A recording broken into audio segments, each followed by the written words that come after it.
Castellón contra Calvino. Calvino se apodera del poder. Primera parte. El domingo 21 de mayo de 1536, solemnemente convocados por toques de clarín, se reúnen los ciudadanos de Ginebra en la plaza pública y declaran unívocamente, alzando las manos, que desde entonces solo quieren vivir selon el Evangile et la parole de Dieu, según el Evangelio y la palabra de Dios. Por el procedimiento del referéndum, esta institución archidemocrática todavía hoy usual en Suiza, es introducida en la antigua residencia episcopal la religión reformada como creencia de la ciudad y del Estado, como la única confesión válida y permitida. Pocos años habían sido menester para que la vieja fe católica no solo fuera rechazada, sino destruida y extirpada en la ciudad del Ródano. Amenazados por el populacho huyeron de los conventos los últimos sacerdotes, canónigos, frailes y monjas. Sin excepción todas las iglesias quedan limpias de imágenes y otros testimonios de la superstición. Este solemne día de mayo sella ahora el triunfo definitivo. Desde este momento el protestantismo tiene legalmente en Ginebra no solo la supremacía y la prepotencia, sino que es también el poder único. Esta implantación radical y sin reservas de la religión reformada en Ginebra es en lo esencial, obra de un único hombre exaltado y terrorista, del pastor Farel. Naturaleza fanática, frente estrecha pero férrea, temperamento poderoso y al propio tiempo sin escrúpulos. Nunca en mi vida se me presentó hombre alguno tan arrogante y descarado, dice de él el suave Erasmo. Este Lutero romano ejerce un poder que sojuzga y constriñe a las masas. Pequeño, feo, con roja barba y erizados cabellos, inflama al pueblo desde el púlpito, con su voz atronadora y el ilimitado furor de su violenta naturaleza, en una febril rebelión de sentimientos. Lo mismo que Danton en cuanto político, este revolucionario religioso sabe excitar los dispersos y recónditos instintos de la calle e inflamarlos para un decisivo golpe y ataque. Antes de la victoria 100 veces arriesgó Farel su vida amenazado con pedradas en pleno campo. Preso y desterrado por todas las autoridades, pero con la primitiva fuerza acometedora y la intransigencia de un hombre dominado por una idea única, desbarata poderosamente toda resistencia. De un modo bárbaro irrumpe en la Iglesia católica con sus fuerzas asaltantes, mientras el sacerdote ofrece en el altar el sacrificio de la misa, y asciende arbitrariamente al púlpito para predicar en medio de los bramidos de sus partidarios contra la abominación del anticristo. Formó con chicos de la calle una masa juvenil popular. Pagó bandas de pilluelos que durante el servicio divino penetrasen en la catedral, y con sus gritos, gruñidos y carcajadas, perturbaran el recogimiento. Por último, cobrando valor de la afluencia cada vez más fuerte de partidarios, movilizó toda su guardia para un último ataque y los hizo penetrar violentamente en los conventos, arrancar las sagradas imágenes de las paredes y quemarlas. Este método de cruda violencia dio la razón debida a su buen éxito, como siempre una pequeña pero activa minoría, en cuanto muestra valentía y no repara en usar del terror, amedrenta a una mayoría, grande pero indolente. Cierto que los católicos se quejaron del quebrantamiento del derecho y acudieron a la municipalidad, pero al mismo tiempo permanecieron resignados en sus casas, y sin defensa alguna acabó por fin el obispo por escaparse y abandonar la ciudad de su residencia a la victoriosa reforma. Pero ahora en el triunfo se manifiesta que Farel solo corresponde al tipo del revolucionario improductivo, cierto que capaz con su arrebato y fanatismo de abatir un orden antiguo, pero que no está llamado a erigir uno nuevo. Farel es un injuriador pero no un formador, un rebelde pero no un constructor. Era capaz con su furia de suscitar tormentas contra la Iglesia romana. De excitar el odio de las oscuras masas contra frailes y monjas, podía con su iracundo puño romper las pétreas tablas de la antigua ley. Pero delante de las ruinas se queda perplejo y sin objeto. Ahora que en el lugar de la expulsada religión católica habría que implantar en Ginebra una confesión nueva, desfallece Farel por completo. Como espíritu puramente destructor solo sabía crear un espacio vacío para lo nuevo, pero jamás puede un revolucionario de las calles aparecer como espíritu constructivo. Con el derribo queda terminada su acción, para reedificar tiene que surgir otro hombre. No solo Farel es el que pasa entonces por este crítico momento de incertidumbre, después de una victoria demasiado rápida. También en Alemania y en el resto de Suiza vacilan los jefes de la Reforma, discordes e inciertos acerca del tema histórico que les fue adjudicado. Lo que Lutero y Zwinglio habían querido ejecutar originariamente, no había sido otra cosa que una purificación de la Iglesia existente, un retorno de la fe desde la autoridad del Papa y de los concilios a la olvidada doctrina evangélica. Reforma en un principio no significaba en realidad otra cosa para ellos sino lo que expresa el sentido literal de la palabra. Solo reformar, mejorar, purificar, reencarnar lo antiguo. Pero como la Iglesia católica persistiera rígidamente en su punto de vista.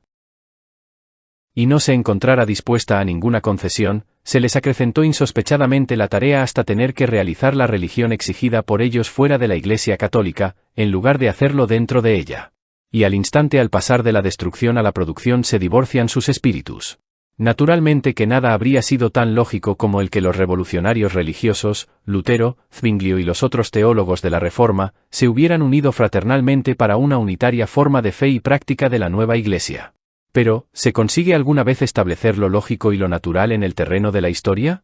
En lugar de una Iglesia universal protestante, surgen por todas partes iglesias independientes. Wittenberg no quiere aceptar la doctrina divina de Zúrich, y Ginebra a su vez tampoco adopta los usos de Berna, sino que cada ciudad quiere tener su reforma, de un tipo diferente en Zúrich, Berna o Ginebra. Ya en esta crisis se revela proféticamente la soberbia nacionalista de los estados europeos en el espejo de disminución del espíritu cantonal. En pequeñas querellas, en teológicas nimiedades y convenios, dilapidan ahora sus mejores fuerzas, Lutero, Zwinglio, Melanchthon y Karlstadt, todos los que habían minado reunidos el edificio gigantesco de la Ecclesia Universalis. Del todo impotente, sin embargo, encuéntrase Farel en Ginebra ante las ruinas del antiguo orden. Eterna tragedia del ser humano que realizó por completo la misión histórica que le fue atribuida, pero que no se siente con altura bastante para sus consecuencias y exigencias. Por ello fue una hora venturosa para el trágico triunfador aquella en que, por casualidad, se enteró de que Calvino, el célebre Jean Calvin, se detenía un día en Ginebra en su viaje a Saboya. Al punto lo visitó en su posada para pedirle consejo y suplicarle su auxilio para la obra de reconstrucción. Pues aunque fuera casi 20 años más joven que Farel, este hombre de 26 años pasaba ya por una autoridad indiscutible. Hijo de un arzobispal perceptor de derechos aduaneros y notario, nacido en Noyon, Francia, educado en la severa disciplina del Colegio de Montaigu, lo mismo que Erasmo y que Ignacio de Loyola, destinado primero a la clerecía y después a ser jurista, Jean Calvin, a causa de haber tomado partido en favor de la doctrina luterana, había tenido que huir a los 24 años de Francia a Basilea. Pero para él, en oposición a lo que les ocurre a la mayor parte de las gentes, las cuales con la patria pierden también su fuerza interna, la emigración fue de provecho. Justamente en Basilea, esa encrucijada de Europa, donde las diferentes formas del protestantismo se encontraban y hostilizaban mutuamente, comprende Calvino con la genial mirada del espíritu lógico que ve las cosas muy de lejos, cuál es la necesidad del momento. Ya las doctrinas evangélicas, hasta en su propio núcleo, están hechas astillas por tesis cada vez más radicales. Ya panteístas y ateos, fanáticos y visionarios comienzan a descristianizar el protestantismo y a ultracristianizarlo. Ya ha terminado en Münster con sangre y horror la espeluznante tragicomedia de los anabaptistas, ya la Reforma amenaza con despedazarse en sectas aisladas y convertirse en nacional, en vez de alzarse hasta llegar a ser un poder universal, al igual de su antagonista la Iglesia romana. Contra semejante diseminación, según columbra con la más perspicaz seguridad el hombre de 24 años, tiene que ser encontrada una síntesis a su debido tiempo, una cristalización espiritual de la nueva doctrina en un libro, en un esquema, en un programa. Tiene que ser por fin trazado un bosquejo creador del dogma evangélico. De este modo este desconocido y joven jurista y teólogo, con la magnífica osadía de la juventud se propone desde el primer momento. Mientras los auténticos directores andan todavía gruñendo por cosas de detalle, atacar resueltamente el problema total, y en un año de labor crea con sus Institutio Religionis Christianae, 1535, el primer esbozo de la doctrina evangélica, el libro de enseñanza y guía, la obra canónica del protestantismo. Esta Institutio es uno de los 15 o 20 libros del mundo de los cuales es lícito decir sin exageración, que han determinado el curso de la historia y modificado la fisonomía de Europa.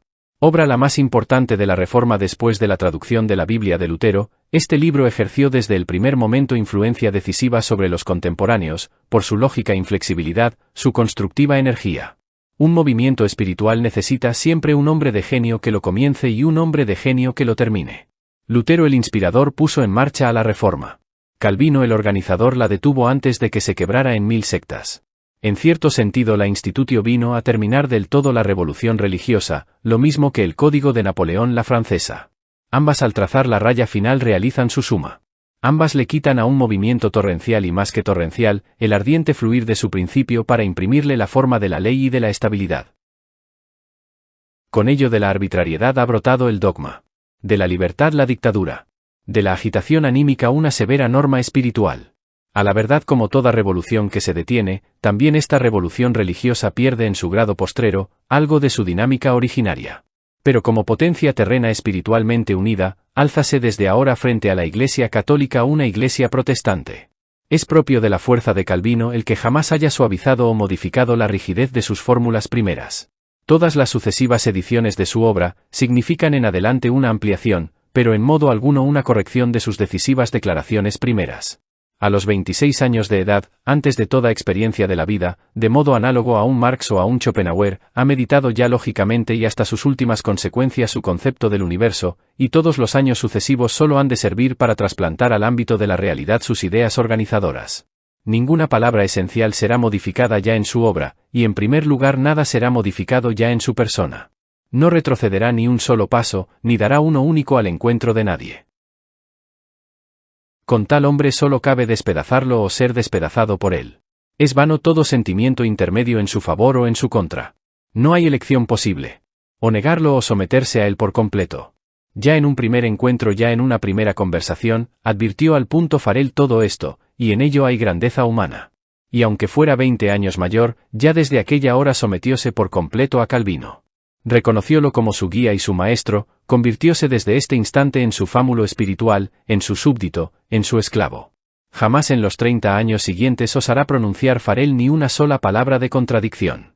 En toda lucha, en toda cuestión tomará el partido de Calvino.